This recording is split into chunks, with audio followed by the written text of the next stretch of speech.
What's up? Welcome to Remix Report. Today we're going to talk to DJ Guzzi about lots of things. Wait, no. We're going to talk about how DJ Guzzi isn't DJ Guzzi anymore and he's just Guzzi. That's what we're going to talk about in today's episode. We're also going to interview Jane Bang about her new Paris Hilton diss track, talk about Avicii's people being over levels. And yes. We're going to discuss Deadmau5 also and whether he's a DJ or he's not a DJ. That's at the very end. We're going to discuss that. Also find out about trap music and how to promote right on Facebook. That's all coming up. This is Remix Report with your hosts, DJ JD and DJ J Spring. Today's video brought to you by YourDJDrops.com, the nation's hottest DJ drops. All right, what's up, everybody? Welcome to Remix Report. I'm DJ JD. I'm DJ J Spring, and this is another weekend recap with a special guest today, our friend Guzzi from the Rocket Scientists. What up? The mighty Rocket Scientists. Yes. So we're here to talk about everything that was going on this week in the DJ realm, and there's certainly plenty to talk about. A little sad that your partner in crime isn't on with you today. I'm sure he's going to have a lot to say about what we're going to discuss, so I'm sure we'll be hearing from him in the future. I'll try and up my rant to the next level. So. Maybe we can see him in the comments section after this is posted. Do you have any Nas with you to get you amped to do this? Nas, Biggie, Tupac, whatever you need, guys. Is that the Wax collection behind you? Yeah, that's most of it. Yeah. Okay. Over there. Ooh, nice. Pretty nice for all you old school DJs. That's how we used to DJ in these big black circular discs. Did you used to bring that whole shelf with you wherever you went? Not the whole shelf, but probably See, isn't it nice having Serato? You don't have to carry that shelf anymore. Not the shelf, dude. IKEA, once you pull it apart, you can't put it together. I've had to do that with that shelf before, and it's a pain. It really is. All right. DJs, Spedit, get it.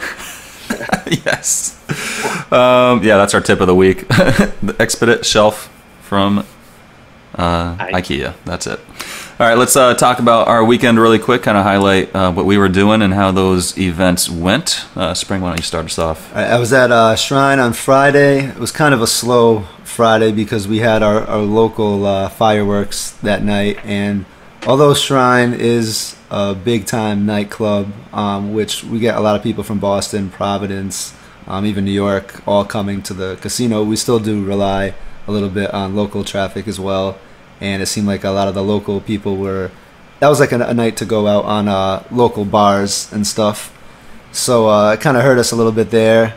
And I kind of felt that the next night too. I was in Hartford the next night at Russian Lady, which is like the biggest night spot in Hartford.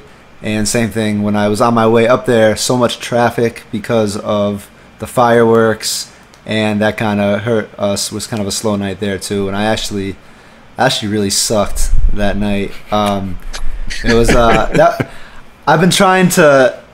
I always used to hate when people were up in the booth with me, and I get frustrated easily. And these are people I want up there with me, people I know, and lately I've been trying to make more of an effort to get comfortable when they're there. So instead of telling people to be quiet, I try to live up to the party atmosphere.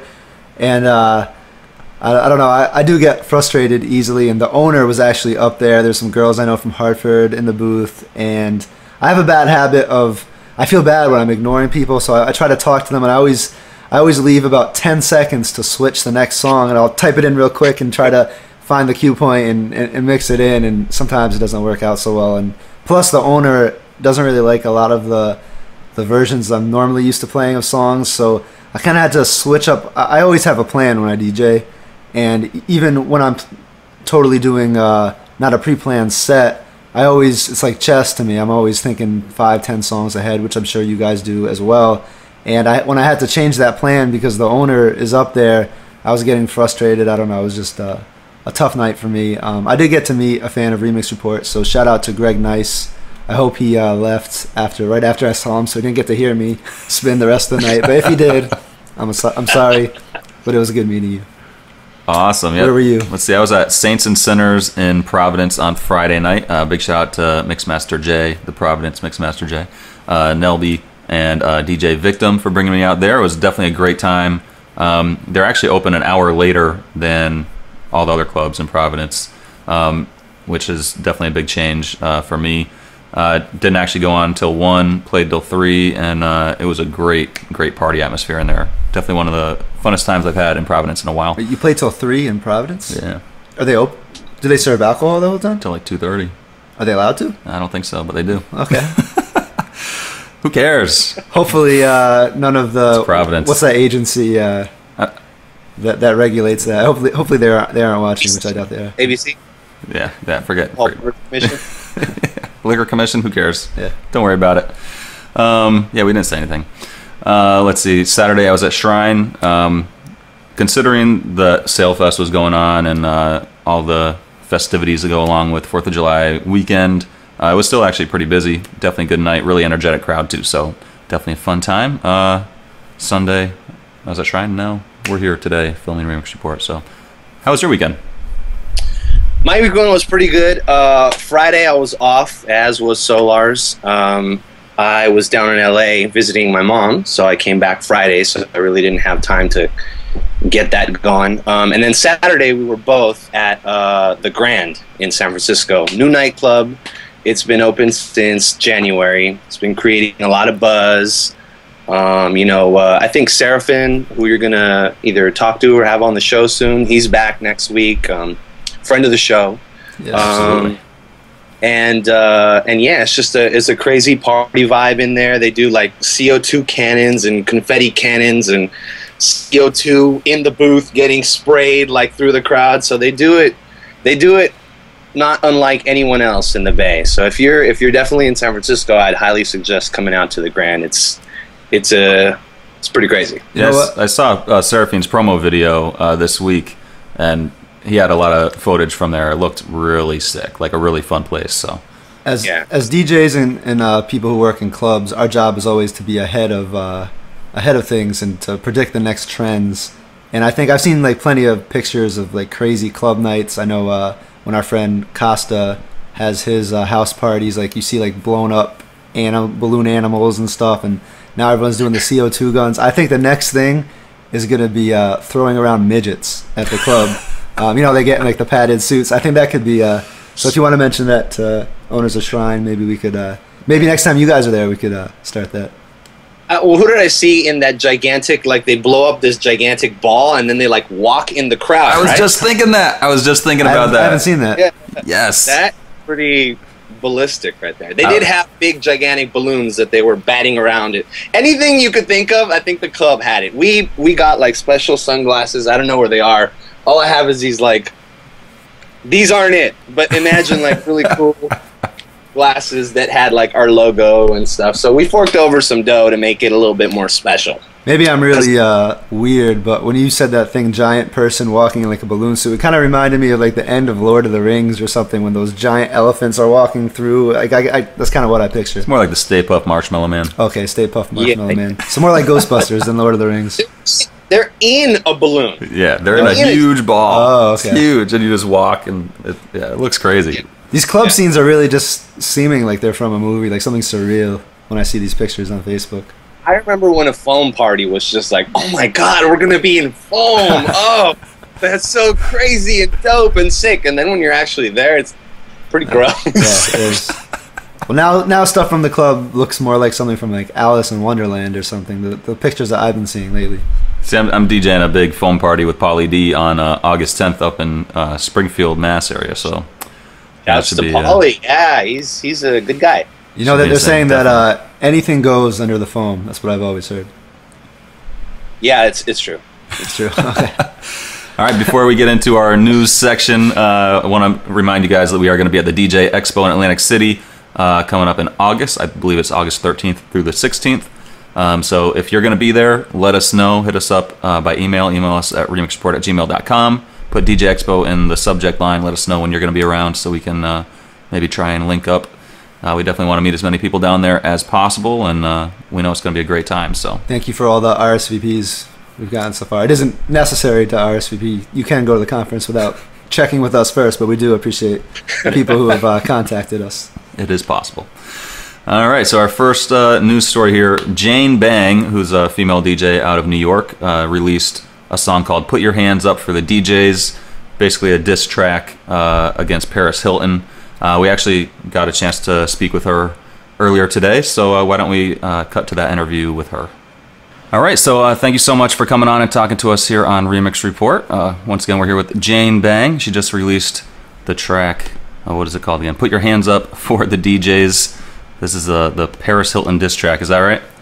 Yeah, totally. It's also called, on some sites, DJs in Paris, which is pretty funny too. DJs in Paris, I like that. So tell us kind of what inspired this song.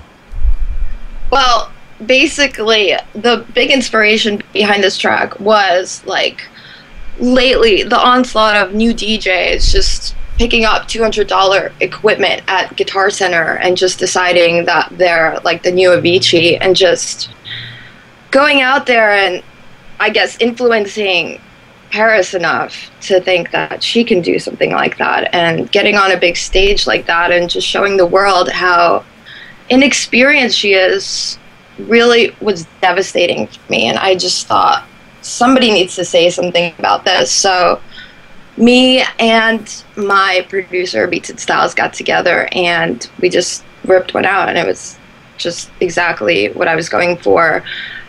Basically giving credit to the real DJs, the people that built the craft to be what it is today from scratch, literally. Yeah, how long did it take you from start to finish to get this track done? I'd say it took like a couple hours, maybe 2 or 3 hours. That's not too bad. I mean, definitely got to say it's kind of nice hearing all this coming from another female DJ, kind of, instead of, and obviously the DJ world is full of guys, and we all have our thing to say, but it's always nice to hear, I think, a female's perspective on this. So. Yeah, totally. I mean, everybody knows that music, especially DJing, is a male-dominated industry. So, like, she kind of set us back a few years, and I'm disappointed, but this just means I'll have to work harder, and I love what I do, so I'm ready to take it on. You know, I never kind of thought of that. I mean, I guess that's kind of how stereotyping works. Like what you said, there's not a whole lot of female DJs, at least in the percentage of what makes up the DJ community. So I can actually see how that might set it back a little bit for other females. Yeah, I mean, from what I've seen, there's not even like one girl in the top 100 DJs chart. Like, where are the girls? And for her to go up there and just embarrass us like that, like, now everybody's gonna think that the only reason girls get DJ jobs is because they're cute, or like, you know, they gave somebody a blowjob or something, and that's just like that's just like so not cool, you know? Yeah. Did you hear Afrojack's response to Paris DJing? Yeah, I did. I actually like featured a clip of it in my podcast. I do a weekly podcast called Trackmark on Mixcloud, and it was just like, I mean, I kind of expected him to react that way, and I'm happy he did, so that his fans don't think he's a douchebag, because it could totally reflect poorly on him, especially since they're working together now, or they were working together, and it's like, it's really obvious that her mix was pre-recorded, and I'm actually kind of sad because I was like really rooting for a girl to go out there and like prove to the world that we can do it. So, yeah, I heard his response, and I think he did the right thing by just, you know, admitting to everyone that it was like a fraud situation. Yeah, it was definitely good to hear him come out on that side of things. She definitely did look very silly up there. I mean, when I first saw it, I didn't think it was the biggest deal, but now I'm glad we talked and we had this conversation, because I can definitely see where it kind of did probably hurt some people, especially the female DJs. Yeah. What was your first reaction when you saw it? Oh my God, my jaw hit the floor. I was like, oh my God. I just immediately like called my friend. I was like, you have to see this. This is the worst thing that could possibly happen to us right now. And also, Samantha Ronson just like commented about it to TMZ today or yesterday or something, and basically said the same thing. Like, you know, you can't just look for another hobby, another way to just make some extra money, and just take something that other people spend a lot of time and put up a lot of effort into, and just treat it like a little hobby or a little extra, whatever. I don't know. She just treated it like it was meaningless, and it was kind of disappointing. Yeah, no, that's exactly. Sorry, I'm just like, I get so overwhelmed by the whole thing. I just like can't believe that somebody could just have the nerve to go and not put like a minute of practice into doing something and then claim that they're like a master at a craft. Yeah, I think that's why everybody's so frustrated with the whole situation is really because all of us do put all that time and effort into it. We really have a passion for it, and who's not to say that she doesn't enjoy doing it? Of course, everybody enjoys being up there in front of thousands of people, but it definitely doesn't seem like she has the passion to really put the work and time into perfecting her craft or anything like that. So now, I saw you mentioned that Samantha Ronson had some quotes on TMZ. Your song was actually put on TMZ too. Am I correct? Yeah. I remember I was like checking my Twitter feed, and all of a sudden, like I got like a gazillion tweets, and I was like, "Oh my God, what's going on?" And then I went online, and I'm like, "Oh crap, I'm on TMZ." Wow, that's awesome. Well, see, I mean, there's good and bad reasons to make TMZ. Your reason seems like one of the good things. Yes. Yeah, I got a lot of good, a great response, a lot of good feedback, and you must have had some haters too, though, right?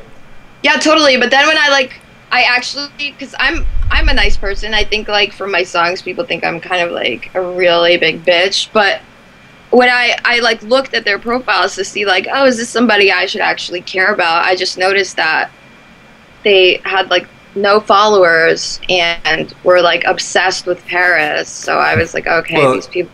I mean, I'm not comparing what Paris Hilton did to what Michael Jackson has been accused of doing, but you know, whenever I'm just going to use crime as an example, whenever a celebrity commits a crime, there's always people standing somewhere with "free this person" signs, like so oblivious to what this person actually did, and they're just supporting them no matter what. And I think obviously what Paris did doesn't compare to any kind of crime or anything, although I think some people could argue that. There's always people who just blindly support celebrities, so I'm sure I can imagine you had a lot of haters from that, but it's good that you got an overall good response. Yeah, no, I was really happy with the response. I feel good about myself. Awesome. So where can people get this song? They can go on my website, janebang.com. It's being hosted on SoundCloud right now with a free download, and also there's a video on YouTube. Just search DJs in Paris, cool. Jane Bang, Paris Hilton diss track. Awesome. Yeah, I see you have like close to 8,000 plays on SoundCloud, and I know the video was just recently posted, so that's getting up there, and we'll definitely have links to all those things on Remix Report, so everybody can stay tuned and get through there, I guess. So yeah, you can download it right from here. We'll have all the links and stuff. So thanks for joining us. Yeah, for sure. Thank you. All right. Good luck. You know what? We'll definitely have to have you on again to talk more about just the whole being a female in the game thing, because we've had a lot of people, our female viewers have asked us for some female perspective, which JD and I can't offer, unfortunately. So we'll have to have you on again. Anytime. All right. Awesome. Great. Thank you. Well, thanks again for coming on, and good luck with the track. Thanks. All right, so shout out to Jane Bang. Thank you so much for talking with us. You guys are kind of label mates.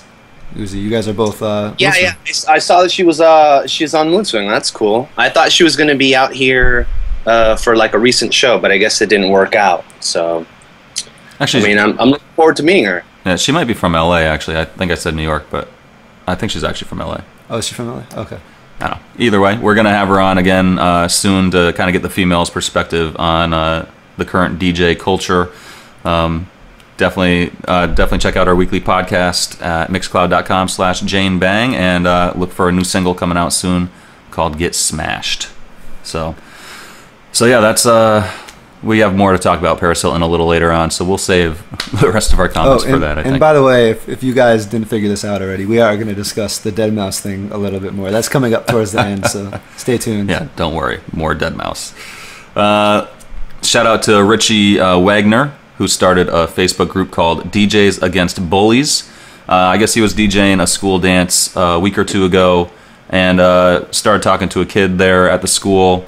I believe this was probably like a middle school dance. And the kid told him that he got picked on a lot and, didn't have a really great go of it at school, but he really enjoyed the dance, really enjoyed the music, and the music made him feel a lot better about himself. And, he was in a much higher mood than normal. And it got Richie thinking, and he started this group, DJs Against Bullies, so you can definitely go check it out, join it. Great group to be a part of. Shout out to Richie for starting that. Yeah, I mean, I was bullied when I was a kid. I'm sure everybody was to some degree. So, we all Dude, I didn't have know some you guys then, experience. so I'm sorry. I didn't mean to. Now me and JD are friends, so it's cool. Sure you did. Whatever. Yeah, it's pretty funny. Like I used to get beat up on the way home from school, actually, a lot. And some of the kids that used to beat me up come to the club now and try and act all cool. Like, oh, yeah, we're cool, it's cool. Yeah, we're cool, right? Yeah, that was a long time ago. Whatever. Yeah, cool. That's ages ago, though. So definitely check out the group. He also has a little graphic that you can post up as your profile picture if you want to show support that way as well. I guess big news in the hip-hop world this week. Frank Ocean came out as being gay or bisexual, one or the other. It's pretty big news because they were always talking about who would be the first rapper to actually come out, and would they be able to survive, and what the climate would be like. And well, I'm after surprised. Kanye, I mean, we were all waiting for the next one. So After who? Kanye. Oh, Kanye, yeah, of course.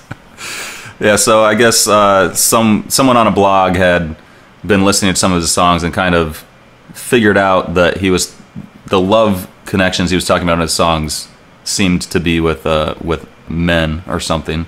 So they kind of called him out, and he came out saying that his first real relationship, I guess, was with a guy when he was 19. And he doesn't go on to really say that he is strictly homosexual or not, but obviously that's what a lot of people are thinking. And he's gotten a lot of support from a lot of people I've seen, including I think Russell Simmons was one of the people that showed a lot of support. I know, especially in the hip-hop community, it's kind of frowned upon pretty much, and especially the reggae community. Yeah. I'm Bomba Clot. So it'll be interesting to see. It will be interesting to see if he can kind of rise above this and keep his career on the up and up. So. Heads high, brother. Heads high. Heads high. Kill them with a no. yeah, kill them with the no. Next story is our weekly Who Got Kicked Off of the Decks story. And this time it was Cassius. Is it Cassius? Is that how you pronounce it? Cassius, yeah. Cassius or Cassius? Cassius, He's Australian DJ. And I guess he got kicked off. He was actually supposed to be DJing with someone else. They hadn't had a chance to go on yet. I think Anna Luno was supposed to go on after him, and did not get a chance because Apple the App of the Black Eyed Peas showed up to the club, and the owners wanted to get a more mainstream vibe and get Apple the App on the decks. And I don't know. I mean, if multi-platinum selling pop artist came to your club all of a sudden and wanted to DJ, yeah, I'd probably kick whoever off too, most likely. We don't know the whole story behind this. We didn't take the time. I didn't take the time to read that. We get so many of these kicked off the deck. I'm still trying to catch up what happened with Dennis Farrer and get that whole story. So, and I think I think this is less about Cassius not DJing correctly for the vibe of the club. I don't think that had anything to do with it. I think this is strictly super famous person comes to your club, wants to DJ, do it. Is there anybody more mainstream than Black Eyed Peas? Like, do you get, when you ever have to DJ private gigs or you have an older crowd, don't the women, the 40-year-old women, they always want boom boom pow? Like, that's the new shit for them. Sexy bitch, boom boom pow, Lady Gaga. That's what they want. Especially now, boom boom pow. If Apple to App was DJing, and some other celebrity, and they had to top them, came on, who would that be? Like if Apple the App was like, yo, we got to kick you off because Obama wants to DJ. That's what I was gonna say, Obama. Damn. Well, you've seen. I'm sure you've seen the Facebook picture of Obama DJing. Have you seen that one yet? Yeah, I see that. Yeah. I think it pretty much would be Obama, Bill Clinton, maybe. I think Hillary could do it too. Hillary Clinton. Maybe Hillary and Bill could tag team it. Tag 2x4. Yeah, they could do the Solar's Guzzi routine. I'm trying to think if there's anybody else who could actually. You guys should wear Bill Clinton and Hillary Clinton masks. So I know who's going to be Bill. I think maybe some like hot at the moment celebrity, like when Octomom was popular in the news. She could have maybe she could have kicked off Apple's. Booted Avicii off the stage. She's got 8 decks, one with a baby on each one. Sorry, Apple the App. We have Octomom here. Octomom versus like Tony Touch. He also does like hella turntables at the same time. Sorry, Avicii. We have Jerry Sandusky coming in. I don't know how well that one would go over with the crowd. Ooh. Yeah. Wow. Maybe not Jerry Sandusky. Maybe we have to draw the line somewhere. In other news, now we're going to go to a story about 9 stabbings and a drug overdose, and we're not even talking about a hip-hop concert. That's right. It is not just happening at hip-hop shows these days. It happens at Swedish House Mafia concerts as well. This was in Dublin. And actually, 9 people were stabbed in 2 separate incidents at least, and then 1 person died of a drug overdose. So it shows that it can happen anywhere. I mean, I don't know if this is if people who are proponents of hip hop's not all that bad can really say anything here. This is one isolated incident, but it does go to show that this can happen anywhere. Yeah, definitely interesting. Hopefully all those people who got stabbed end up being okay. Avicii, I guess his team is At Night Management, I believe. I think that's what it was called. They released a video on YouTube this week basically saying enough with Levels already. Avicii has tons of other tracks. I think they said 71 to be exact. So if you click on any links in this week's recap, I think this should be the one that you watch. I think it's great to see all people who know how to Photoshop and people who know how to what's the term for Photoshopping with a video? Just editing. Yeah. People who know how to edit. There's no cool name. People who know how to edit shopping. videos. Video editing. This is video editing brilliance. We shouldn't even mention what it is because we want you to click on the link and watch. It's hilarious though. It is hilarious, and it goes to show you. You know what? I was actually doing some thinking about this whole concept about because I know you have some opinions on this too. Like, can a song get too big? It's like when you're an artist, you want your song to blow up and you want to get famous, but you want it to only get to a certain point because you don't want people to hate on you and your song to get played out. And it made me think about kind of how Jay-Z has... Everyone likes Jay-Z. You don't really hear many people hating on Jay-Z. He's been able to get as popular as you can while still keeping it real and not selling out in most people's eyes. And there's very few people who have been able to do it like Jay. I don't know if I'm missing any examples or what you guys think about this. Like to do it on his level and not... To get as big as Jay-Z is. Jay-Z's an icon. And to get as big as he is without people saying he sold out and without any of his songs really getting played out. I mean, even Paris, even that song, I think that song has gotten a lot of commercial play. It's on Top 40 radio. It was in the Victoria's Secret fashion show that they had, but yet it has like so many swears in it that it never really got to the next level of being like considered corny, at least in my opinion. I don't know how you guys feel about that. I think if you got a song and it just becomes insanely popular and people love it, that's like a great thing. That's a blessing because there's a ton of songs that you have that probably would never get to that level. And he should be like proud as hell that he's got a song like Levels that a lot of people would wish they had their whole lives. And then I really think about like people like Michael Jackson.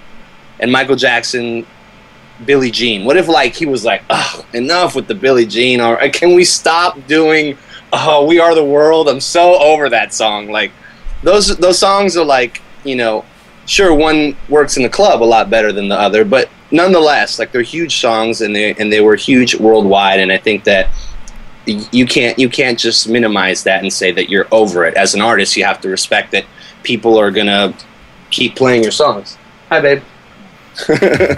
Hi.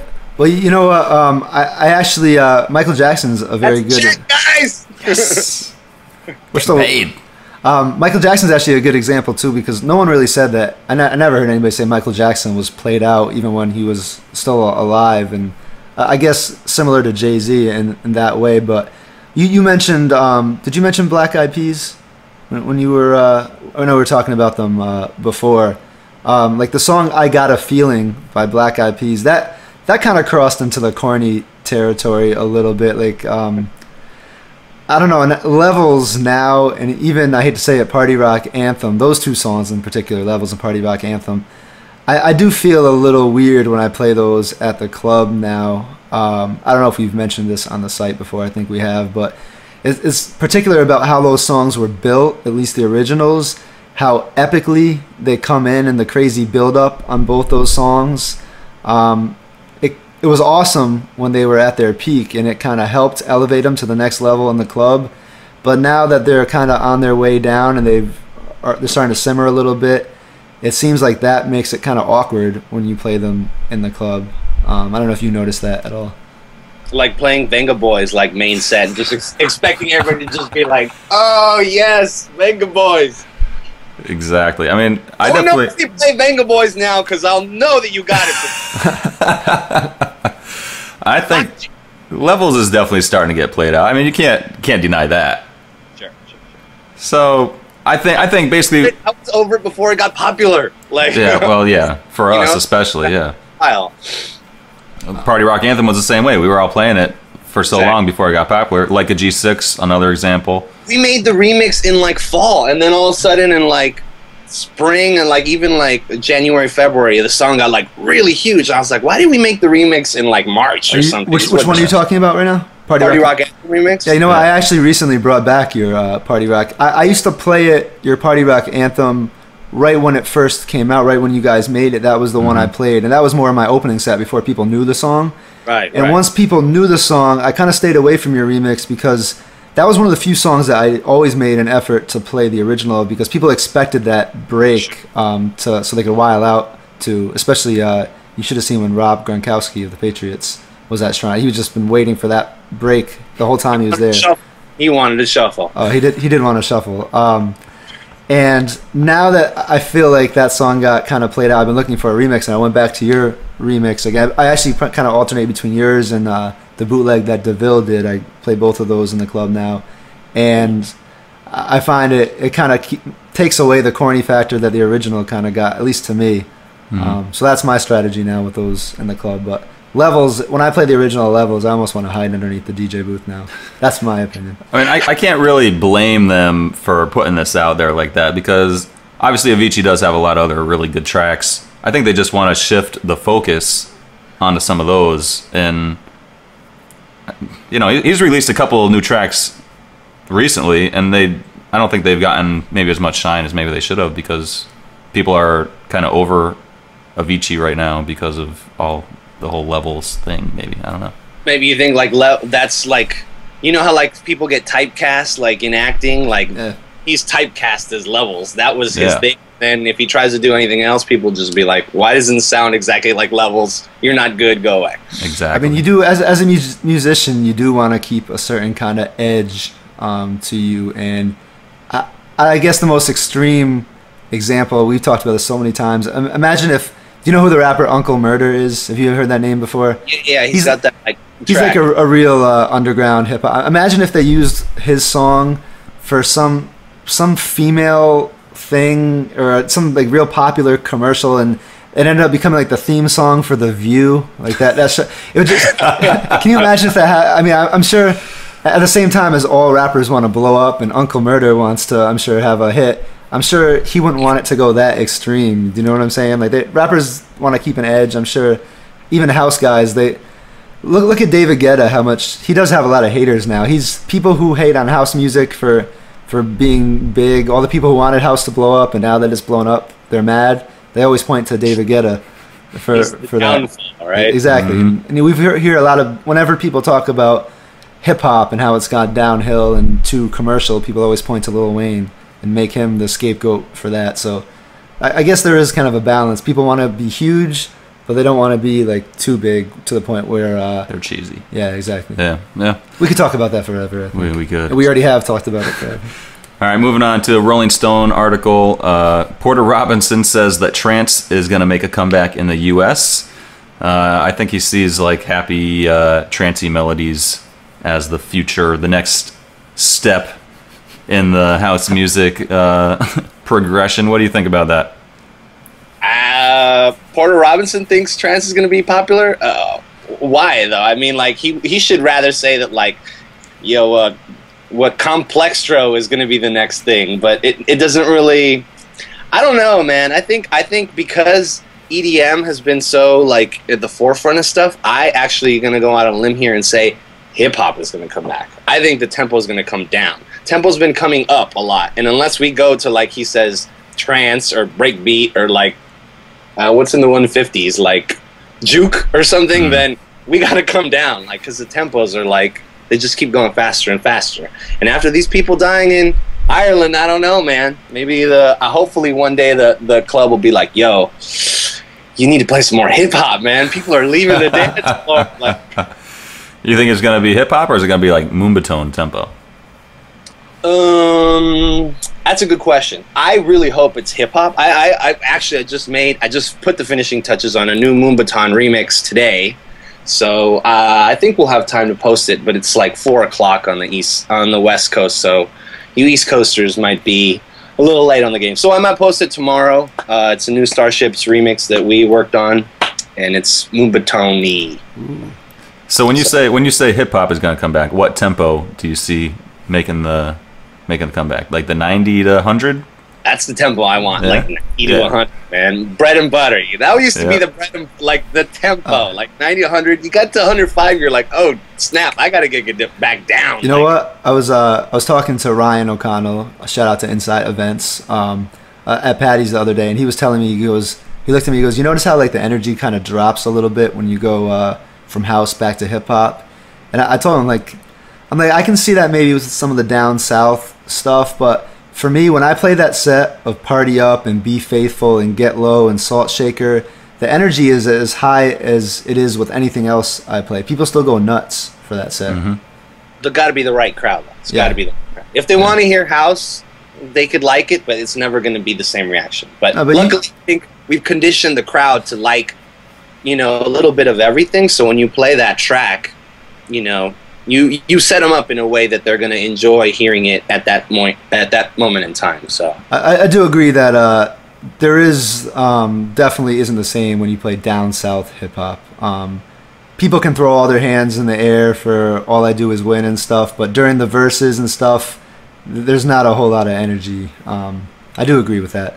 It's true. All right. Well, moving on. Before we go into our discussion section, I want to remind people to please comment below the videos and everything. We definitely like to hear your input on everything we talk about, so please leave a comment there. Also, go out and like our Remix Report Facebook page. It's Remix Report Fans. I believe so. Yes, I hope so. Yeah, and or on Twitter at Remix Report. Also, subscribe to the audio podcast. We're definitely pushing that pretty big, so you can listen in your car, at the gym, while you're going to sleep, whatever. I'm really big into podcasts, so I listen to podcasts all over the place. You can get our podcast on the iTunes Music Store. Just search Remix Report, or the new podcast app on your iPhone or iPad. You can get it there as well. Also, if you do download the podcast, please rate the podcast in the iTunes Store so we can get up there in the rankings. Don't forget to tell some friends about the site as well, especially if you're going to be going to the DJ Expo. Let everybody know that you're going to be there and we're going to be there as well. We do appreciate all the retweets and stuff that we get and everyone recommending the site to other people. The bigger we get, the better interviews we get, and we can kick off Goozy, get Apple the App on here. sorry, Goozy. Apple the App just... I'd be hurt if I got kicked off by Apple the App. I am more if Taboo kicked me off, I'd be like, oh, okay, Taboo's coming through. I'm more of a Taboo kid. Definitely, Taboo's dope. That'd be awesome if our audience got to see Goozy's face just put in the corner of the screen. So hold on 1 second, hold that thought, Goozy, and then Apple the app just appears on our. Just goes like. Also, whatever. Also, we are accepting new sponsors on the site. So if you know anybody that would like to sponsor Remix Report, please let us know. You can email us at remixreport@gmail.com. Speaking of promotion, we're going to start this week's discussion off with talking about Facebook and the fan pages and how now supposedly it's only 10% of your fans get to see your posts, and otherwise you have to pay if you want more people to see. Did you know that, Goozy? I didn't know that at all. So yeah. How's that? I look at, when you have I don't know if everybody has a fan page out there, but if you DJs, should. If you don't, you should. Yeah. DJs, if you don't have one, get one. You get a lot of interesting information and feedback from it, like where people are liking your page and how many of them are men, women, what age ranges, all that stuff. Plus, most importantly, there's no limit to how many fans you can have as opposed to how many friends you have. Correct. It's a different kind of a... It took some time for me to wrap my head around it because I started with a profile because I was in college in like 05 or whenever I started Facebook.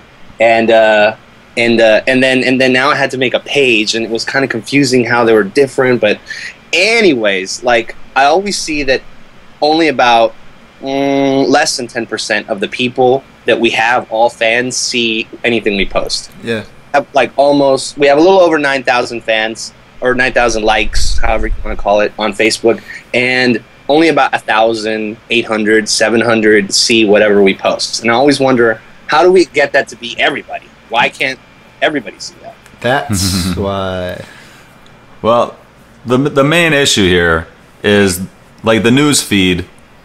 And if we saw every post that everybody made in our news feed, it would be a disaster.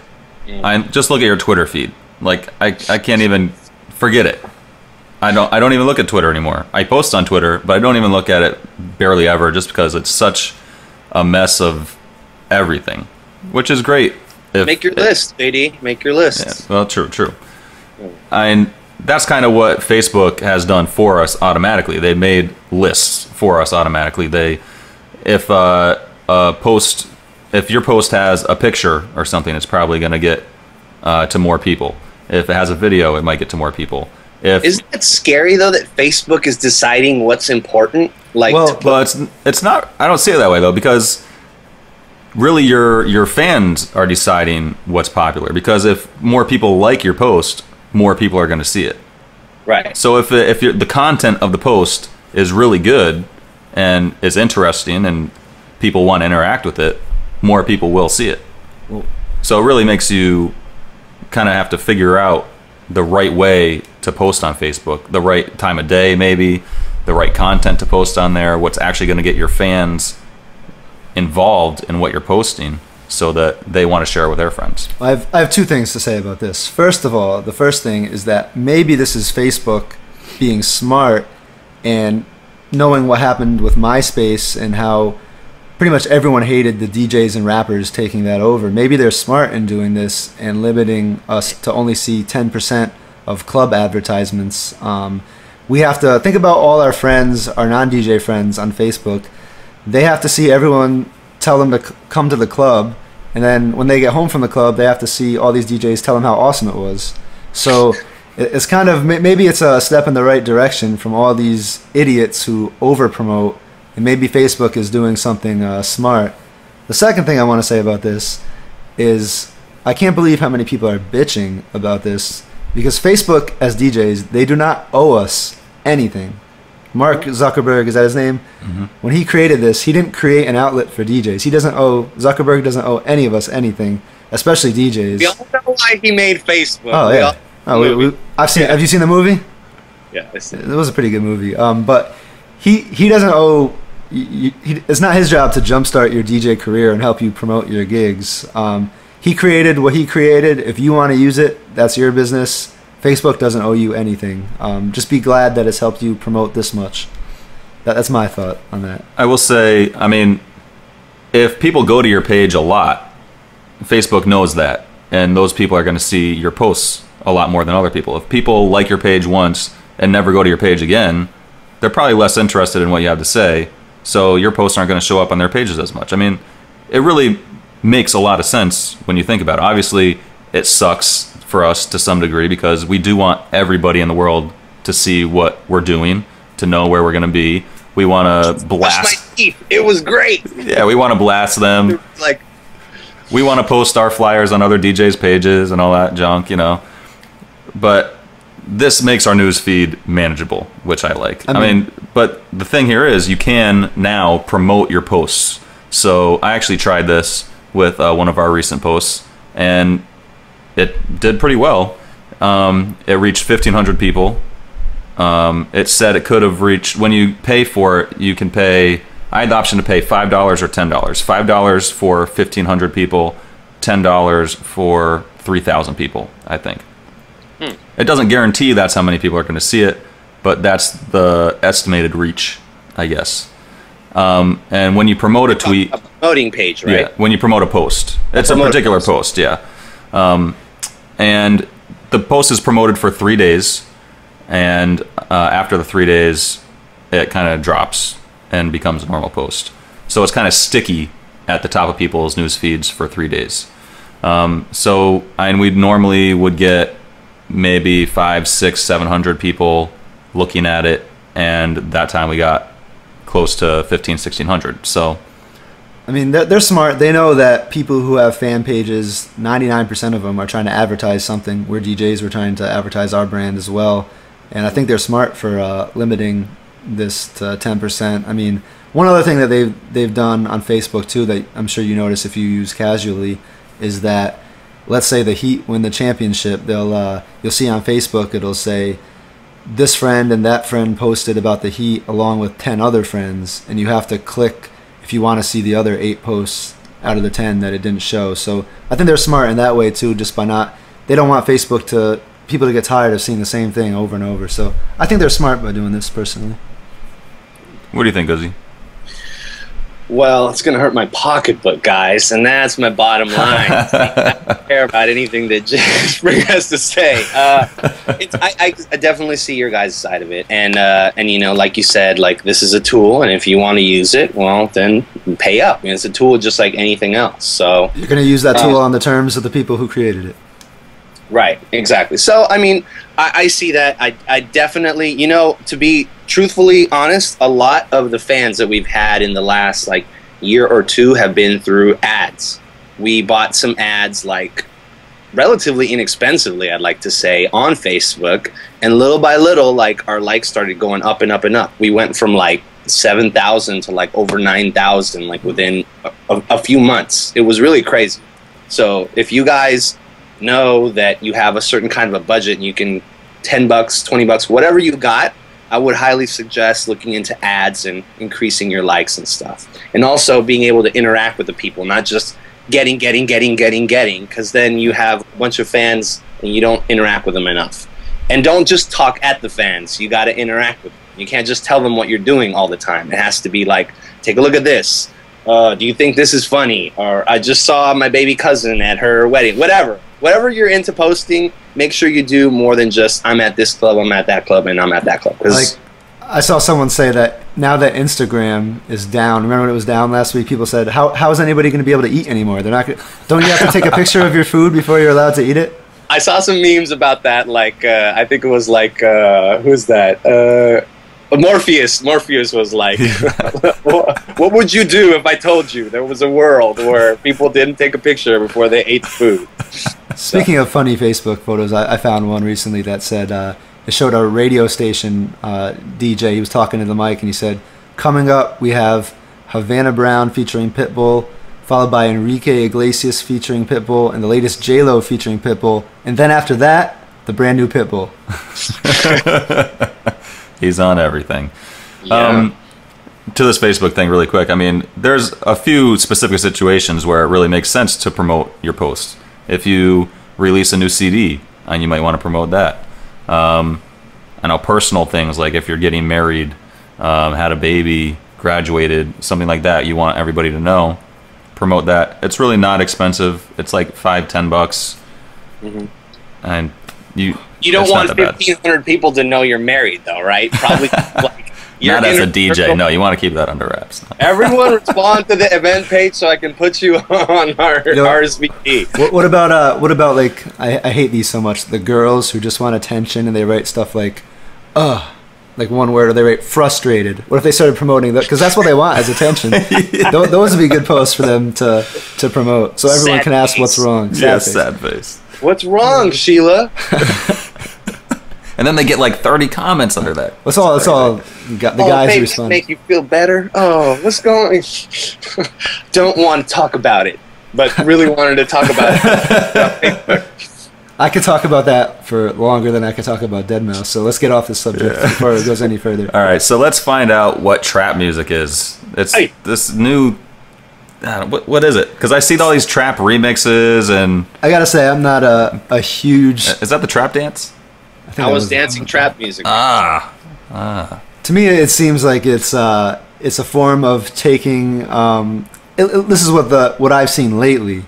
It's a form of DJs taking a lot of house music and putting it at hip hop speed. That's not what it is. The definition, trap music is a form of hip hop that I think the DJ who was in this article said it was like Waka Flocka. Trap is South, obviously. T.I. named one of his albums Trap Music. But lately, trap music I've seen a lot of house remixes, and it's brought down to 70 BPM. And it has the hay in the background, lots of haze in the background, just like that.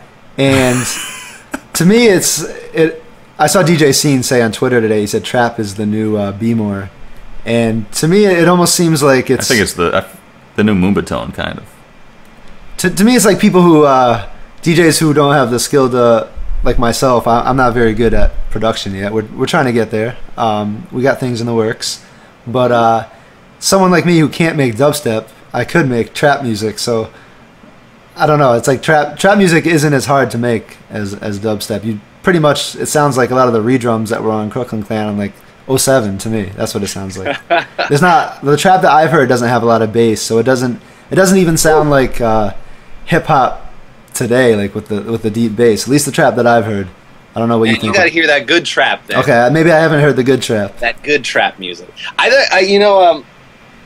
Shout outs to Benzie and D-Star, who actually they have a pool called DDS. If you haven't heard of it, you can write something in the comments and we can talk back and forth about it. I really like their pool. It basically works like this.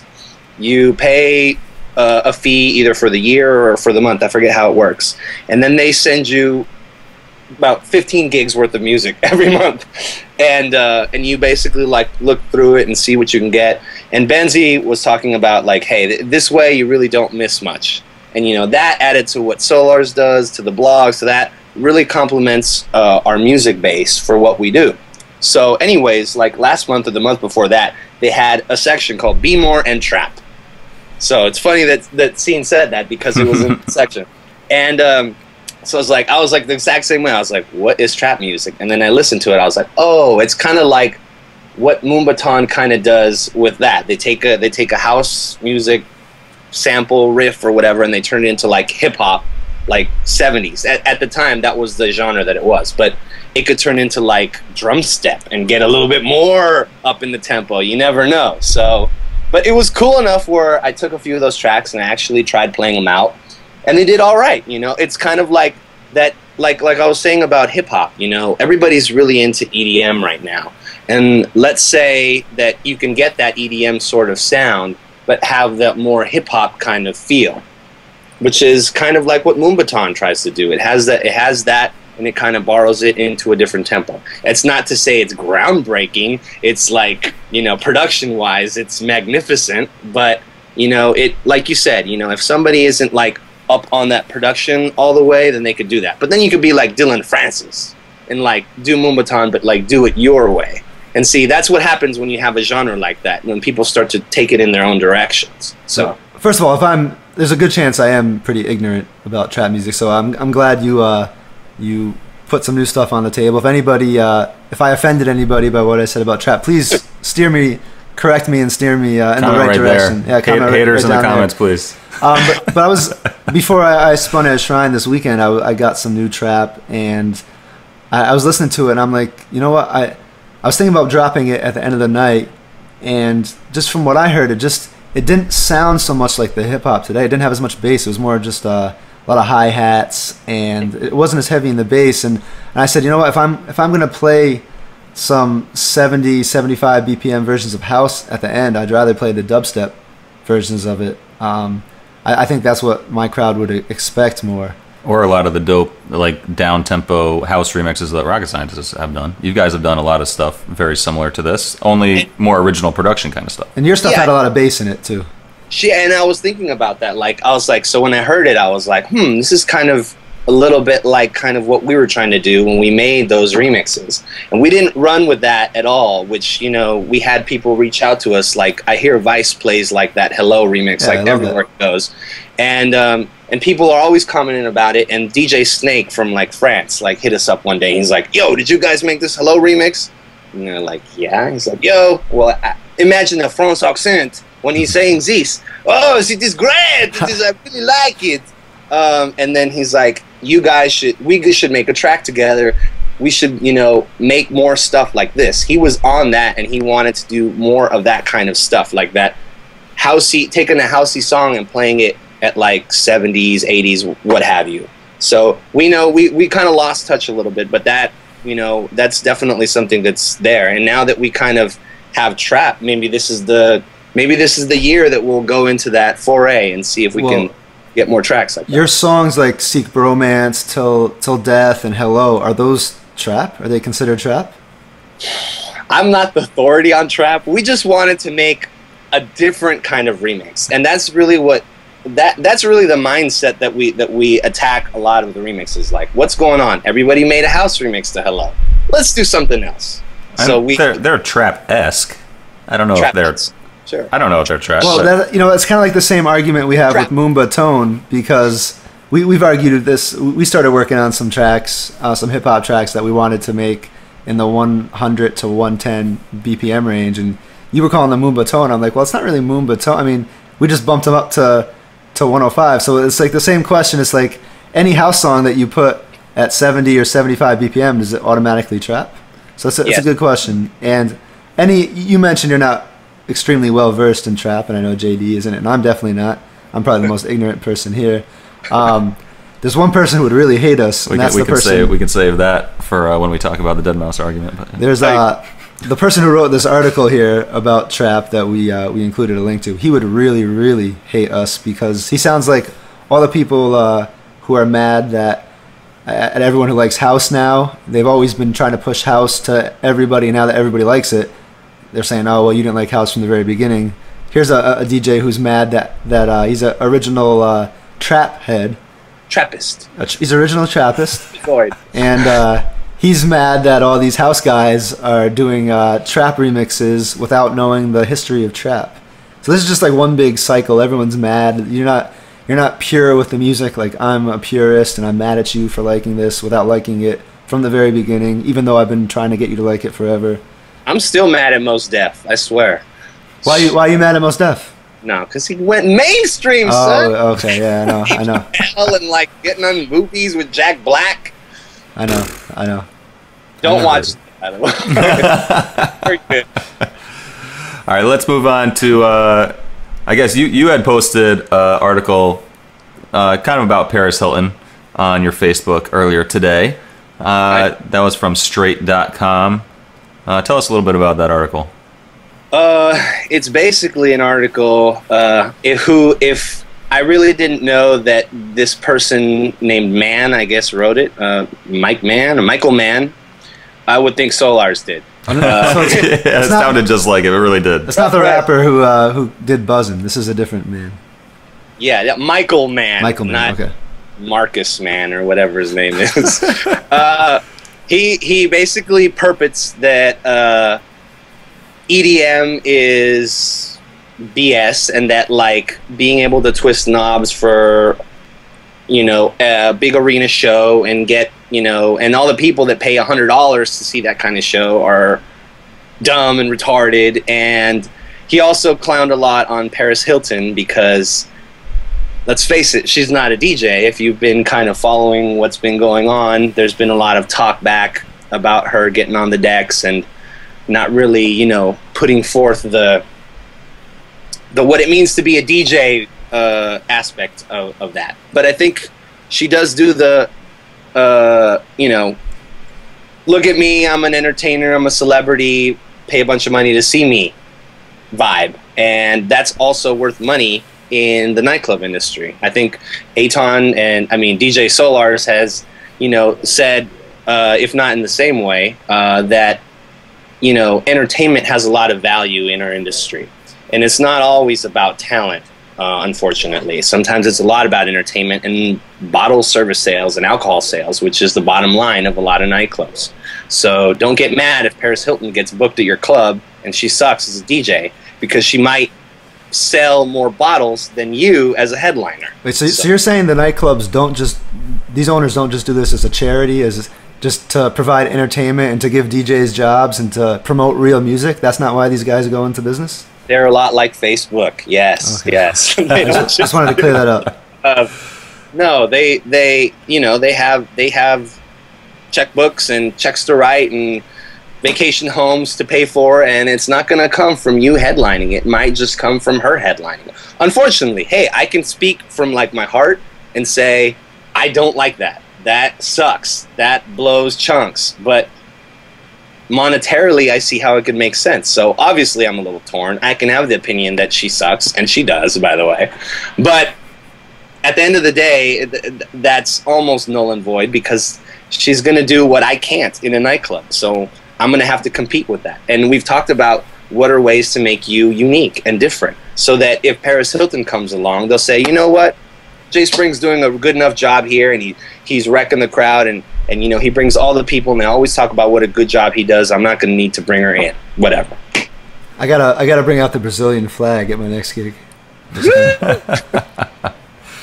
Oh man, you said there were some pretty funny comments on that article. Did you pinpoint any of those? You're gonna post it, right? You're gonna post it. Yeah. We'll post it. I posted this earlier on my Facebook. I have a personal Facebook, and then we have the Rocket Scientist Facebook page. So if I don't add you as a friend, it's not that I don't want you as a friend. Please like our fan page.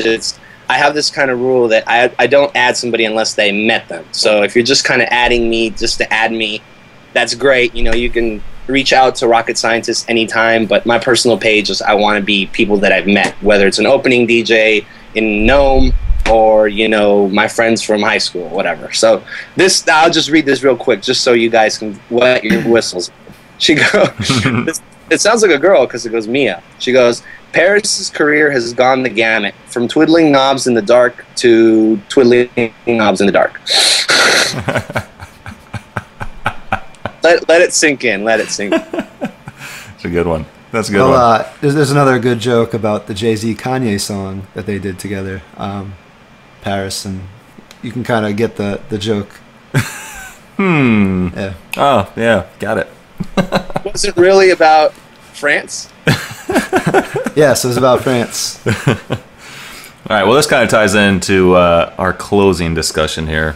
We haven't even gotten started yet. This has already been going on for how long now? An hour or so. The whole button pusher, thing. So we've gone back and forth in our own comment section on last week's recap about if Deadmau5. No, I got to break out. I'm going to break out our site while you're talking. If Deadmau5 is really a DJ or not. I'm going to want to credit some of these people who wrote comments to us. I saw this article on inthemix.com.au talking about our traditional DJs, a dying breed, and it kind of broke DJs up into a few different categories, like the traditional DJ, like we are, mixing songs, versus the entertainment/producer DJ, someone like Deadmau5, or a lot of the EDM guys. Yeah, those guys.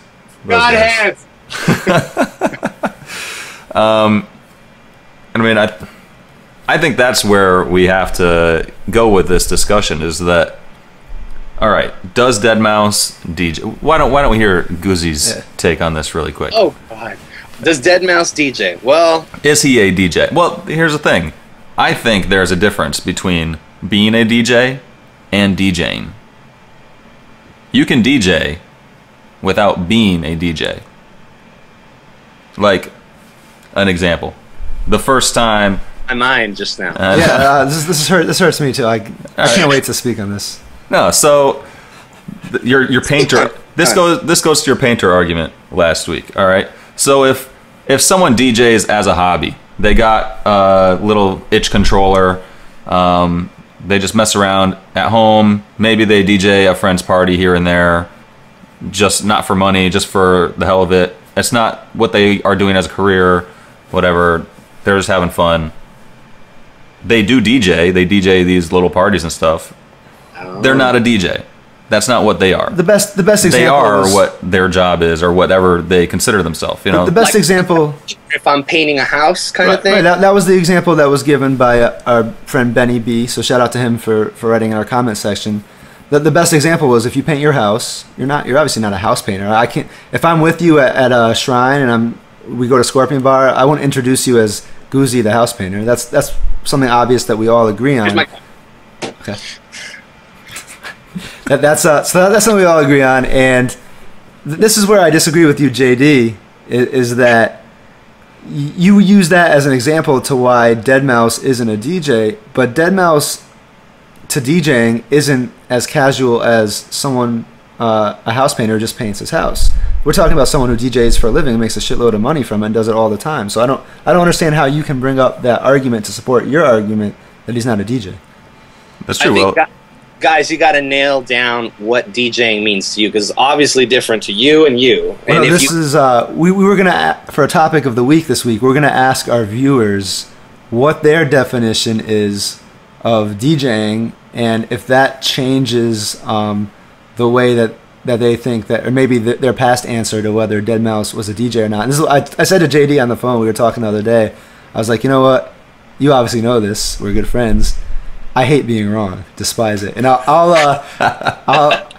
will if we're ever arguing and JD stumps me at some point or something, or challenges one of my arguments, I will use every area of your brain. You know how they say that humans only use a certain percentage of their brain? I'll go way beyond that to try to not be wrong. I will use every area I have in my brain. Go just like I gotta get him back. I'm thinking of everything, and once I exhaust all avenues, then I'll be like, all right, JD, you got me, yes, and then I'll admit I can't admit I was wrong, but I will go every obstacle to try to, yeah. So I want to see how these people who all said that Deadmau5 wasn't a DJ, how hard they hurt their brain trying to think of a definition that supports their argument. So I'm gonna kind of take a little bit of joy out of that. What do you think? I don't know if you answer this. Do you think Deadmau5 is a DJ? Well, I guess, I think of DJing as like, a person that's trying to mix two different sound sources together to create something new. Like in that you're mixing one song, going to another song, and you're entertaining a crowd.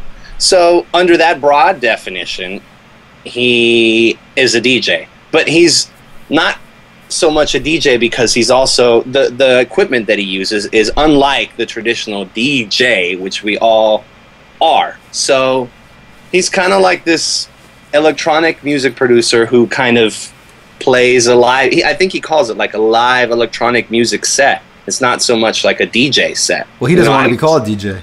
Right. I wish, in my heart of hearts, I wish that is something that we could do one day, that we could present to a big crowd, a small crowd, whoever wants to listen, and do the remixes that we've done or the songs that we have yet to create in a live aspect that is more than just going chicka chicka chicka, drop it, match it in the same tempo, and then throw my hands up like I just did something spectacular. Well, what's funny, Goozy, is that you said that your definition of DJ was broad.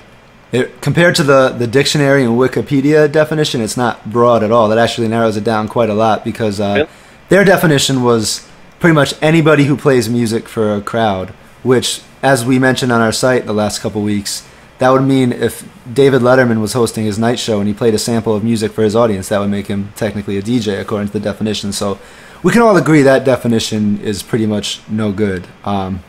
I wouldn't go to the dictionary on something as like, you know. Well, I mean, we do want to know what other non-DJs think about this, and hopefully it wasn't DJs who wrote the dictionary. Let me give an example. My good friend Nick Diaz, who went to the same high school as me, we graduated different years, but he's a music teacher at a high school, and he gave me an analogy of a conductor to a composer. So a conductor is us, the DJ, and the composer is Deadmau5, the producer, basically. And he was saying it's an amazingly similar relationship as a DJ/producer. There are often composers that are very competent or even masterful conductors. And also, I'm not sure that I've ever seen a composer that conducts badmouth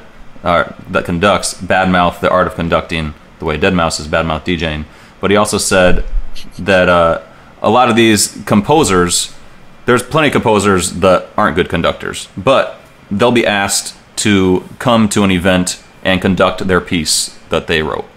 All right? So at that point, like, they're the DJ up there, like, conducting the crowd, whatever. Deadmau5 DJing, as it were. Yeah, and they're getting paid good money to do that. But are they a conductor? No, I don't think so. They're conducting at the moment, but they're not a conductor. They're a composer who is conducting at the moment for a good amount of money because everybody wants them to do that. Kind of like Deadmau5 is a producer who is DJing because that's the only way to get his music out to a crowd, but he's not a DJ. Like, at heart, he's not a DJ. He's not trying to be a DJ. He's not going about his life as a DJ. Stop with those arguments, because we've already determined that whether you want to do something or not doesn't dictate if that's what you are. We've already determined that, so you keep arguing that. That's true. But I do think there is a certain amount of how you look at yourself should be taken into account in things. Well, this is. I don't think it's the end all be all, but I do think the way you look at yourself and how you want to portray yourself to the world should matter. I totally disagree with that. Well, one thing you said about just like you said before, you're ignorant. The conductor-composer thing. Rocket scientists have lots of remixes out. Are they DJs when they play their remixes in the club? What about our friends from DMS like Drew Pierce, Danny Diggs, Victor Menego?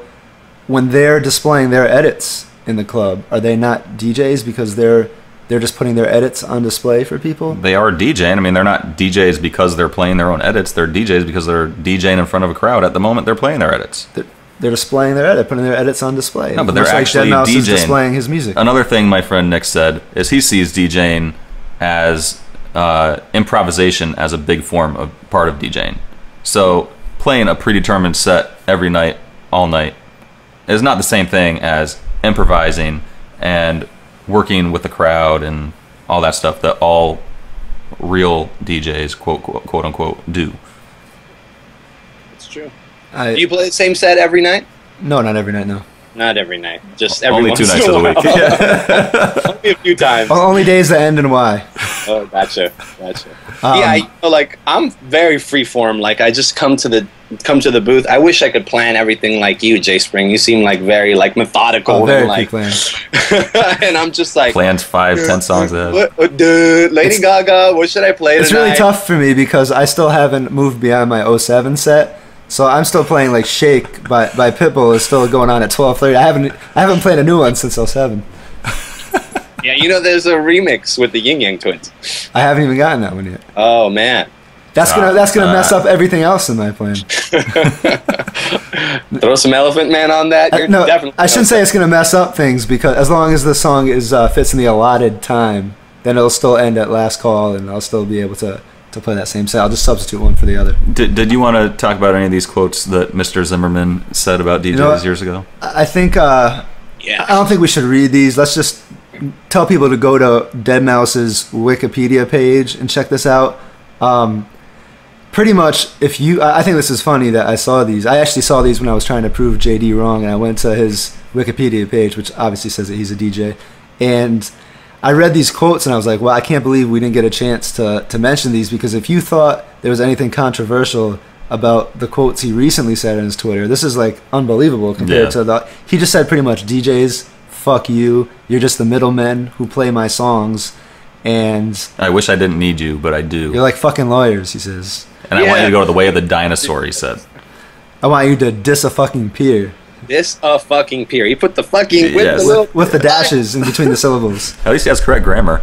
And then he obviously apologized, which I assume that his promo team told him to do. I don't really take people's apologies seriously when they tell you how you really feel, and then they come back with an apology. Like if you were like really fat and someone's like, you're so fat, I hate fat people, and I'm like, I apologize, I didn't really mean that. Well, I know you're pretty much apologizing and you saying I shouldn't have said that. There's a difference between saying I shouldn't have said that, and you can't really take back how you feel. Now we all know how you feel, and I feel like that with Deadmau5. Now we know, no matter how much he apologizes, this is how he really feels. Right. He's sorry about what he said, not necessarily about what he feels. What he feels, yeah, exactly.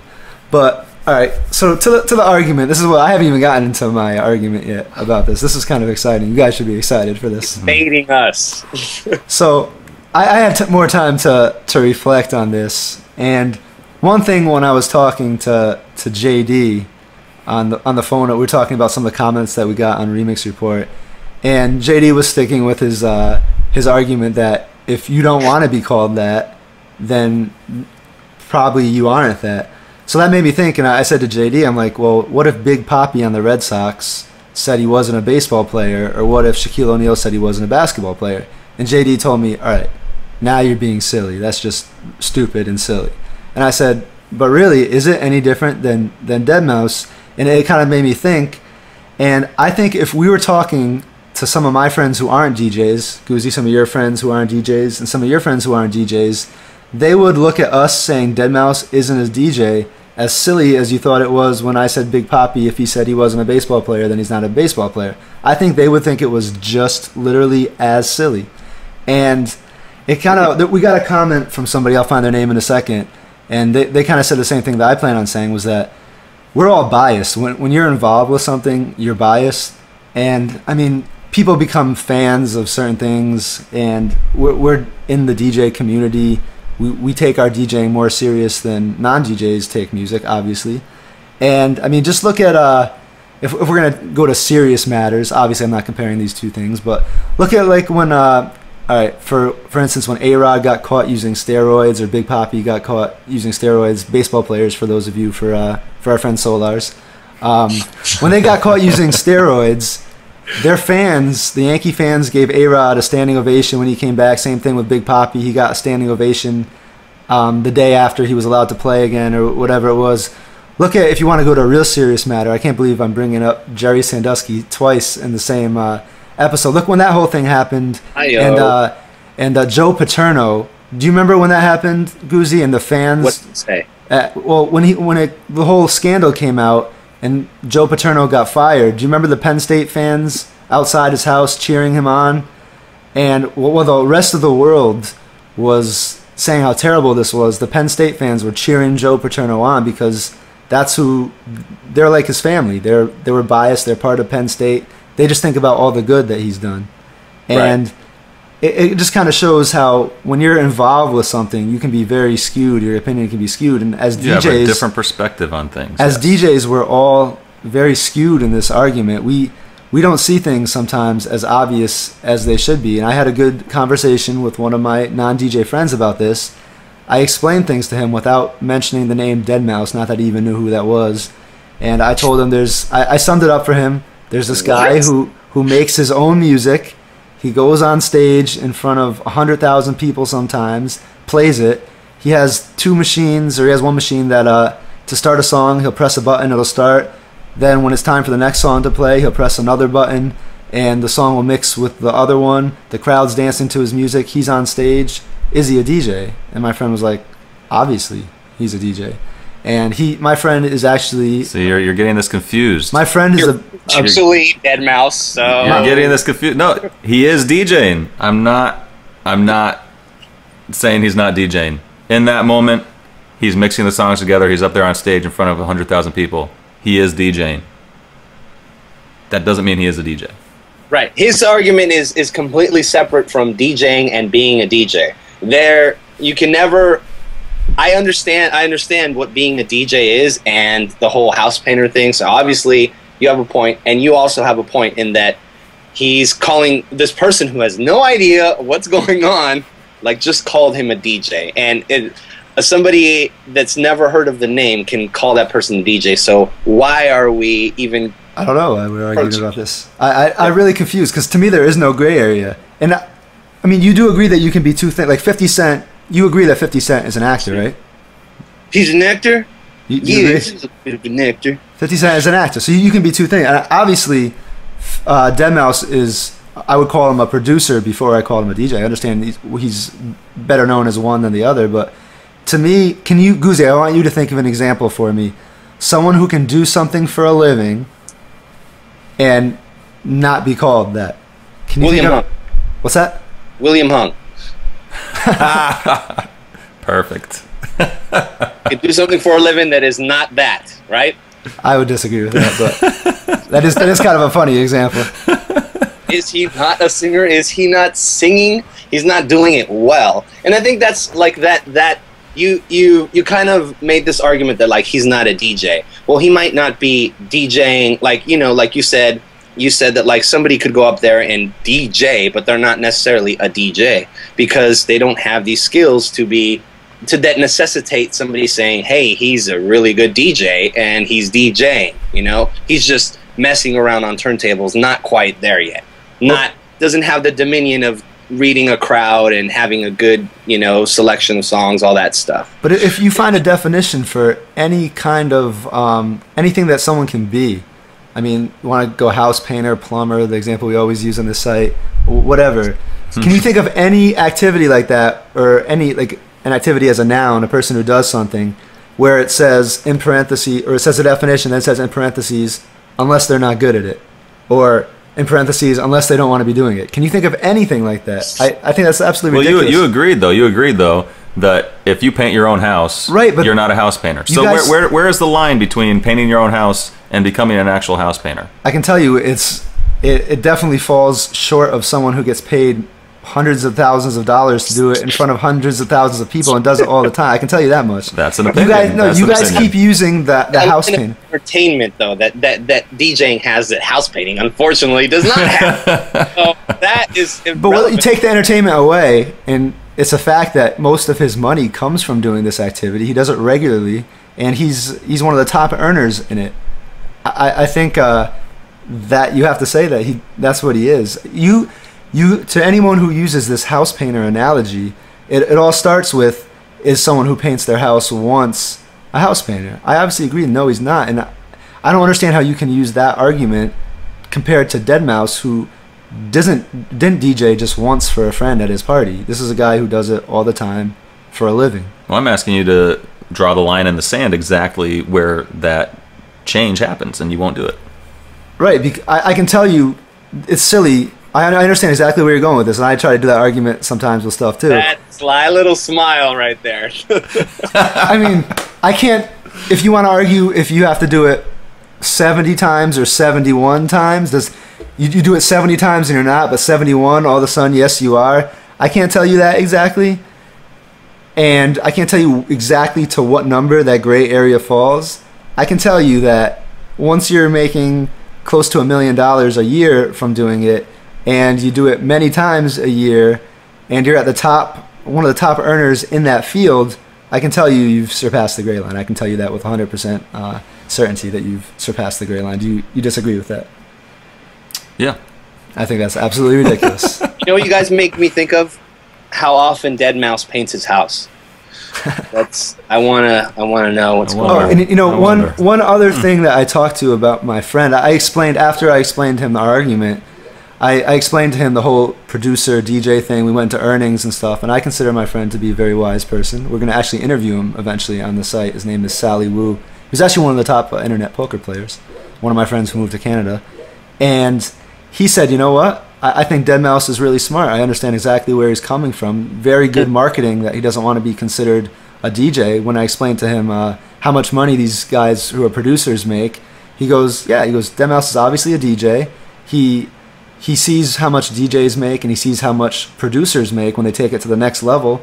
Very smart that he doesn't want to be known as a DJ. He totally understands. He says it's tremendous marketing, but in the end, he's a DJ. My friend is a poker player who he actually has created many computer programs to do analysis. He's taken this very seriously. He's made in the seven figures from playing online poker.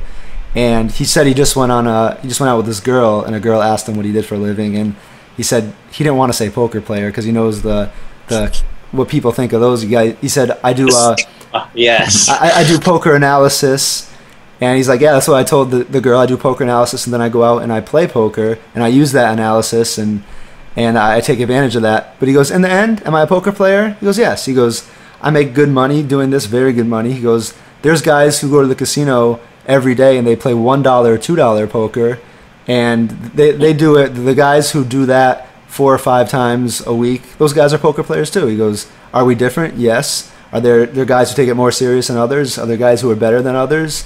Are there guys who do activities more than just sitting at the table? They do homework and they come up with computer programs to do it? Yes. In the end, what are we? We're all poker players. And the broad definition of poker player, but one sucks and one's really good though. Yeah. One plays poker and one is a poker player. That hurts my brain right there. Wrap your head around that. I want to give a shout out to a couple people who left us lots of good comments on this. Tomato Slice said he was the one who kind of talked about what I did with kind of the bias that we have of being DJs ourselves. Shout out to Brian Armand who gave points kind of to both sides. Although, Brian, I don't think you really answered this. I want you, kind of like a politician, I want you to actually answer. Because to me, this isn't both sides can be right. This is only a one side can be right kind of argument. I disagree with that. And shout out to DJ Prevo. I disagree with both of your disagreements. Shout out to DJ Prevo. I did actually disagree with what Prevo said. And what JD said kind of really annoyed me that he said I was being so literal with the definition. And it kind of reminded me, like, if me and JD had a bet where JD said that I can't mention anything that has to do with the ocean. If we had a random weird bet, and someone asked me where I came from, and I said, oh, I'm from the town of Waterford. And JD's like, oh, you said water. And I was like, no, I said Waterford. We had like a whole argument. Like to me, I wasn't being that literal. I'm talking about a guy who goes on in front of lots of people, mixes music together, even though he's hitting a button to do it, and he's playing music for thousands. I didn't think I was being that literal. I think this is pretty obvious. Definition that you give in there. If he's playing music for a lot of people and kind of mixing two sound sources together, he's a DJ. So I mean that's where I'm coming from. Now there's levels in between there, and there's all kinds of little itty bitties and things that we can argue about, but under that broad definition, that's what he's doing, I think. So I want to ask this question, and you guys can make your response to it. First of all, we're going to ask the question, what's your definition of a DJ? And so please, everyone, please give your definitions. We're curious to know, and then explain if that made you rethink whether you thought Deadmau5 was a DJ or not. And you guys can obviously do the same thing. I'm going to try to come up with a definition, and I guess a good definition would be one that there's no holes in, like there is with a dictionary definition. There's plenty of flaws in that argument. And so it might take you a little while to think, but hopefully we can come up with some good definitions and come to an understanding. My second question, and this isn't to fuel the argument any further, but you can respond to this too, is can somebody, this is serious, I'm not trying to be biased in this. Okay. Can somebody do something where they earn most of their money that they make a living with and do it many times, be one of the top earners at that position and still say that's not what I am? I guess you'll say the answer is yes, they can, but I mean, if you could explain, I mean, what I would like to hear is another example. It's a free country, anybody can say whatever they want. Oh, no, I agree they can say it, but it doesn't make them right about it. So I want to know if you... All right. I want to know if you can think of another example. I don't have an example, but I definitely know he's mixing music and his profession is electronic artist. Musician. Yeah, artist, performer, what have you, because he's performing the tracks that he has electronically, and he's mixing them together. So if you want to get, if you want to get in there and say whether that's DJing or not, okay, sure. But like that marketing thing is really good. I mean, actually Solars and I have dropped the DJ from our name precisely because of that. And same with a lot of other guys too, like Vice. But he just jocked us, so I mean that doesn't really count. but I mean that's the idea. Well, luckily we do have some production behind what we do, so we're not just doing it for like marketing, although that's part of the reason. But I mean, we do want to get into an area where we're kind of in between worlds. We're lucky in that we do have some things under our belt that we've done that we're quite proud of. So I hope I provided a sound argument for this, and I'm human, so there's always a possibility I'm not right, even though I think I am. Don't blame me if I'm a little tired. Before this, I got done. He didn't want me to mention this. I got done arguing with DJ Skills for a half hour on the phone because our friend Skills thinks that he can beat the casino now. So I try to argue the other way, but that's another story. Maybe we'll have him on someday. Shout out to our friend DJ Flip, who now he probably also goes to the Hooters and thinks the waitress likes him. I like to think those are both the same kind of thoughts. I'm glad you're with me on this, Guzi. That's an argument for another day. Shout out to Skills. Yes. See you soon, buddy. Anyway, I really don't disagree with you guys, but I guess everyone likes to use the phrase, we'll have to agree to disagree. I don't believe in that at all. I'm just going to straight disagree with you, and I think you should. I still have hope that I can make you change your opinion someday. I just don't think it's as clear cut as everybody wants to make it. I think there's a huge gray area. I think there's a lot of interpretation, and everybody has their own interpretation. I think that non-DJs think we're absolute morons. Well, probably, but they're not as educated about this topic as we are. That's why we don't think the way they do, because they're not. My favorite sports writer made a suggestion for all sports franchises, and he said, because every so often there's a decision made by a general manager or owner in sports where it makes all the fans who pay attention to the games just scratch their head and say, what was this guy thinking? And this sports writer suggested that every sports team should hire a vice president, a VP of common sense, and this guy would not be allowed. So I mean, Guzi, you like this? This guy would not be allowed to go to any of the meetings that this team holds. He would not be allowed to even talk to some of these people in charge of the team. They would come to their own conclusion while this guy was outside, and then they would come to him. So this guy wouldn't be influenced in any way. They would come to him and say, we're going to make a trade. We're going to trade this guy for that guy. And this guy would go, wait, are you guys serious? You go, no, we're not going to do that. That's like stupid. We're not going to do that. You guys are just like brainwashed from, I don't know what made you think of this. But in other words, it talked about the bias you can have when you're involved with something. And I think your view. It can go both ways. You can have bias or you can have insight. I think your view is so skewed. Now, I think. Do you know the? All right. We're done arguing. The last two things we've argued about on this site are whether DJs should play songs the crowd wants to hear, and now we're arguing if a guy who mixes records in front of huge crowds 20 times a year is a DJ. I think if anybody who's not a DJ came to our site and saw this is what DJs talk about, they would think we're the stupidest creatures. This is where DJs talk shop, isn't it? Where DJs talk shop? Nobody else cares. Nobody else cares, though. And now I'm afraid to tell people I'm a DJ because they're just going to think I'm a total moron. Oh, like Deadmau5. And then you're going to be like... Oh, God. Or Paris. Are you like Deadmau5 or are you like Paris? Which DJ are you like? Oh, God. I'm like Jay Spring. That's what you get to say. Yeah. I'm right in the middle. All right, so tell us, we're gonna cut this off right here. Everybody can have this out in the comments, and please do down there.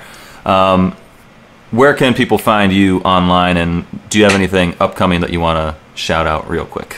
I did mention that that Moombahton remix is going to be on our SoundCloud, so look for it, soundcloud.com/Rocket Scientists, all one word, no dash, no exclamation mark.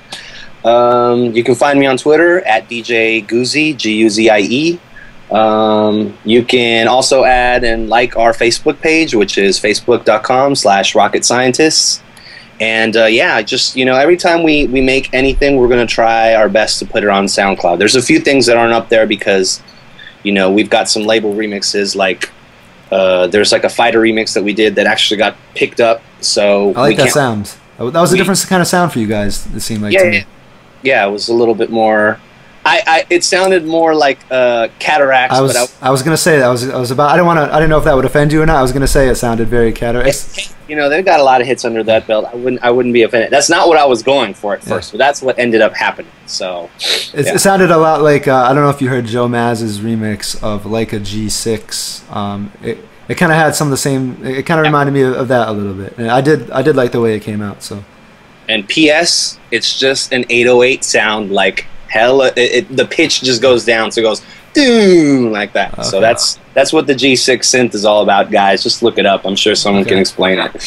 Okay. One other thing, is it Moomba tone or Moomba ton?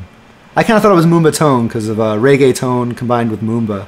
But it's never been reggaeton, see? So it was always reggaeton. So he switched it on you. Actually, you have it wrong, Kuzi. It's reggaeton with extra in it. Oh, we talking about Jewish? Well, no, I just that's a Jewish person trying to roll their R's is what you heard. Reggaeton, yeah. So it's so if that's what it came from, then it would be Moombaton or Moombaton. Okay. If you speak the English. I'm glad you clarified for that. Right. Lots of so far we've had Guzi do his the Spanish accent. We've had him do the French accent before. I'm really good at impersonations. I don't like to do them too often. It makes me kind of nervous. But if you catch me on the right time, Professor Frank and some of the other people that I do, but it's good times. Probably when I'm more drunk, but. Well, next time we always joked about having an episode where we drank before we shot. Maybe if we ever do that, we'll invite you on. I'll already be drunk, guys. So just tell me what day you're doing. Awesome. Well, thank you so much for coming on and discussing all this stuff with us. Definitely great to have your insight, and hopefully we'll have Solars on very soon. We're sad that we missed him today, but definitely look forward to having him on soon. So yes or no? We're gonna end this. Yes or no? Is Deadmau5 a DJ? Yes or no? Your opinion. Your final thought. Under the broad definition that doth light our world, he's a DJ who plays music for a bunch of people. There we go. You can argue with him in the comments down there. We'll see you next time. I said it. Look for me. I'm in Oakland, fool. What's up? We'll see you next time. From the trap.